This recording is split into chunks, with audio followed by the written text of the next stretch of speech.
9వ అధ్యాయంలోకి ఒక వ్యక్తి వస్తా ఉన్నాడు. ఆయన గురించి 7వ అధ్యాయంలో చెప్పబడింది, 8వ అధ్యాయంలో కూడా చెప్పబడింది. కానీ అక్కడ ఆయన గురించి అంత బాగా చెప్పలేదు. ఏంటంటే ఆ వ్యక్తికి ఇదే టర్నింగ్ పాయింట్ మాట. ఇది ఆ వ్యక్తికి ఏంటంట టర్నింగ్ పాయింట్. ఒక మంచి మార్పు చెందే సమయం ఆసన్నమైంది. ఇప్పుడు వరకు ఆయన ఇంటింటా పౌలు అక్కడ 7వ అధ్యాయం చివరి వచనాల్లో కూడా ఒకసారి చూడండి. 7వ అధ్యాయం చివరి వచనాల్లో ప్రభువా వారి మీద ఈ పాపమును మోపకమని గొప్ప శబ్దంతో పలికెను. ఈ మాట పలికి నిద్రించెను. సౌలు అతని చావునకు సమ్మతించెను. సౌలు అతని చావునకు సమ్మతించెను. సౌలు 7వ అధ్యాయంలో వచ్చి స్టార్ట్ అయ్యాడు. స్టెఫను మరణానికి కారణం ఈయన అపసాక్ష్యం చెప్పడానికి ఆయన ఒక రుజువు. మనం తర్వాత 8వ అధ్యాయం వచ్చిన సంఘాన్ని పాడు చేస్తా ఉన్నాడు. ఇప్పుడు 9వ అధ్యాయంలోనికి వచ్చాడు. ఇంతకీ సౌలు ఎవరు? సౌలు ఎక్కడ పుట్టాడండి? ఎవరైనా చెప్పండి. తార్సు పట్టణం. తర్వాత ఆయన ఏ గోత్రానికి చెందినవాడు? చెందినవాడు. మనం ఆల్రెడీ ఇది ఫిలిప్పీ పత్రికలో మనం యూదుల ఆచారం ప్రకారం ఆయన హెబ్రీయుడిగా ఉన్నాడు, ఒక పరిసయ్యుడిగా ఉన్నాడు. ఆయన యోధా మతాన్ని ఎంతగా ప్రేమించాడంటే అంతగా ప్రేమించాడు.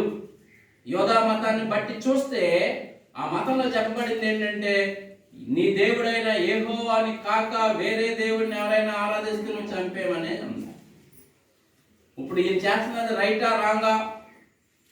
ఆయన వరకు తెలిసిన ధర్మశాస్త్రం ఆయనకి ఏం చెప్తుందంటే నువ్వు చంపే అని. ఆయన చేసింది రైటే మేడం. ఇప్పుడు సంఘాన్ని 8వ అధ్యాయంలో మనం 3వ వచనంలో చూసినట్టు సంఘాన్ని ఈడ్చుకొని పోయాడు, పాడు చేశాడు, ఎన్ని చేశాడు. ఆయన ఏంటి ధర్మశాస్త్రం ప్రకారం. కానీ ఇప్పుడు పౌలుకి ఆయన చదువులు అయిపోయిన తర్వాత ధర్మశాస్త్రాన్ని బోధించడానికి ఎవరి దగ్గరికి వచ్చి నేర్చుకున్నాడంటే గమాలీయేలు అన్న బోధకి ఆయన నేర్చుకున్నాడు ధర్మశాస్త్రాన్ని అంతా వడబోసి చేసిస్తున్నాడు.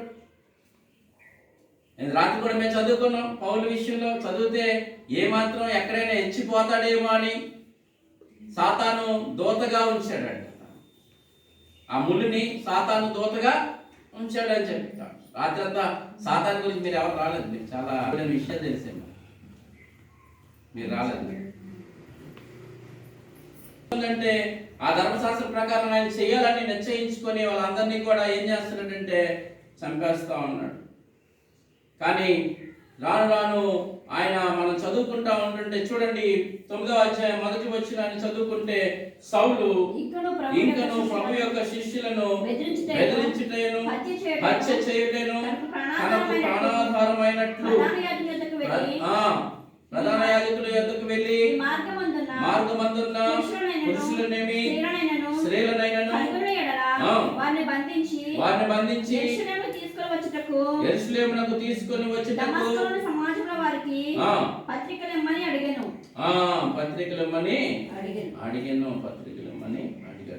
ఎందుకంటే వీళ్ళని ఎవరంట? ఈ మార్గంలో ఉన్న వారిని. ఈ మార్గం అంటే ఆయన ఏ మార్గంలో ఉన్నాడు? ఆయన యెహోవా మార్గంలో ఉన్నాడు, ధర్మశాస్త్రం అనే మార్గంలో ఉన్నాడు.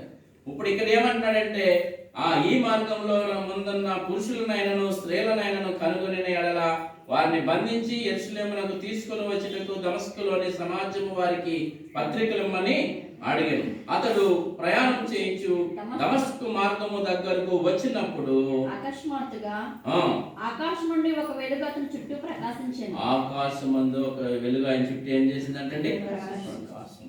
ఇక్కడ నుంచి అండి పౌలు ఇప్పుడు వరకు ఎలాగున్నాడో అప్పటి నుంచి మారిపోతాడు.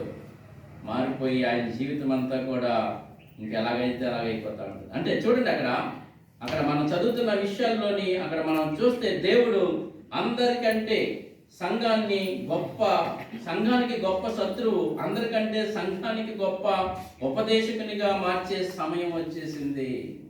ఇప్పుడు వరకు అందరికీ ఎలా పడితే అలా ఉన్నాడు. సంఘాన్ని పాడు చేసేవాడిగా, సంఘాన్ని హింసించేవాడిగా, సంఘాన్ని ఈడ్చుకొచ్చేవాడిగా ఉన్నాడు. ఇప్పుడు అదే సంఘం గురించి సిద్ధంగా ఉన్నాడు. ఇప్పుడు చూడండి 3వ వచనంలో అంటాడు, అతడు ప్రయాణం చేస్తూ దమస్కు దగ్గరకు వచ్చినప్పుడు అకస్మాత్తుగా ఆకాశము నుండి ఒక వెలుగు అతని చుట్టూ ప్రకాశించెను. అప్పుడు అతడు నేల మీద పడి, సౌలా సౌలా సౌలా సౌలా నీవేళ నన్ను హింసించుచున్నావని హింసించుచున్నావని తనతో ఒక స్వరము పలుకుట వినెను. అవును, ఇది సాక్ష్యం చెప్పేది ఎవరు ఇక్కడ? లూకా. అది పౌలు సాక్ష్యం కాదు, ఇది ఎవరి సాక్ష్యం? ఇది లూకా సాక్ష్యం. ఇది గుర్తుపెట్టుకోండి. అక్కడ అంటున్నాడు, ఆ ఒక స్వరం పలుకుట వినెను, ప్రభువా నీవెవడవని ఆ. అతడు అడుగగా ఆ. ఆయన ఆ. నేను నీవు హింసించుచున్న నేను నీవు హింసించుచున్న యేసును యేసును లేచి పట్టణంలోనికి వెళ్ళము, అక్కడ నీవు ఏమి చేయవలనో అది నీకు తెలుపబడినని చెప్పాను. అంటే ఇంకా మాట్లాడాడు, ప్రభా ఎవరు చేసిన మనుషులు అతనితో ప్రయాణం చేసిన మనుషులు ఆ స్వరము వినిరి గాని ఎవరిని చూడక మౌనులై నిలబడి, సౌలు లేచి కన్నులు తెరచినను ఏమీ చూడలేకపోయాను కనుక అన్నపానులేమీ పుచ్చుకొనక. ఇది మనం చదువుతున్నది ఎవరిది అంటే అపోస్తుల కార్యాలు రాసిన లూకా గారు ఇచ్చిన సాక్ష్యాన్ని మనం చదువుతా వస్తున్నాం. ఎవరి సాక్ష్యం చదివామండి? మనం లూకా సాక్ష్యాన్ని చదువుతా ఉన్నాం. ఇప్పుడు అదే విషయాన్ని ఒకసారి మనం చూద్దాం. చూడండి 22వ అధ్యాయం అపోస్తులు చూడండి, నేను ప్రయాణం చేయొచ్చు. ఇది ఎవరిది? ఎవరి సాక్ష్యం ఇది? ఇది పౌలు సాక్ష్యం. ఇప్పుడు 22లో ఇస్తున్నది పౌలు, 9లో ఇచ్చేది లూకా. అర్థమైందండి? పౌలు సాక్ష్యాన్ని వినండి. పౌలు ఏం చెప్తా ఉన్నాడు? నేను అని మొదలెట్టాడు. నేను ప్రయాణం చేయొచ్చు దమస్కునకు సమీపించినప్పుడు మధ్యాహ్న కాలమందు ఆకాశం నుండి గొప్ప వెలుగు అకస్మాత్తుగా నా చుట్టూ ప్రకాశించెను. నేను నేల మీద పడి, సౌలా సౌలా నీవెందుకు నన్ను హింసించుచున్నావని నాతో. అంటే ఇక్కడ గొప్ప వెలుగు అన్నాడు. ఇక్కడ ఏమన్నాడండి? ఇక్కడ గొప్ప వెలుగు అన్నాడు. ఇక్కడ ఏమన్నాడు? ఇక్కడ అకస్మాత్తుగా ఆకాశం నుండి ఒక వెలుగు, అంటే ఒక వెలుగు, ఒక లైట్. ఇక్కడ ఏమన్నాడు? అకస్మాత్తుగా గొప్ప వెలుగు అన్నాడు. ఇక్కడ ఆయనకి ఈయనకి సాక్షిలోని తేడా మనం చూస్తా ఉన్నాం. తర్వాత ఏమన్నాడు? అందుకు 8వ వచనంలో అంటున్నాడు, అందుకు నేను నీవెవడవని అడిగినప్పుడు ఆయన నేను నీవు హింసించుచున్న నజరేయుడగు యేసునని నాతో చెప్పెను. నాతో కూడా నున్నవారు ఆ వెలుగును చూచిరి గాని నాతో మాట్లాడు ఉన్న వాడి స్వరము ఇక్కడ వినలేదని చెప్పాడా? ఇక్కడే లూకా ఏం రాశాడు చూడండి. ఇక్కడ లూకా ఏం రాశాడు? అతనితో ఒక స్వరము పలుకుట వినెను, ప్రభువా నీవెవడని అడుగగా ఆయన నేను నీవు హింసించున్న యేసును లేచి పట్టణంలోకి వెళ్ళము, అక్కడ నువ్వేమి చేయవలనో అది నీకు తెలపబడనని చెప్పాను. మీరు 3వ వచనం ఉన్నవారు ఆ వెలుగును చూచిరి గాని నాతో మాట్లాడిన వాని స్వరము వినలేదు.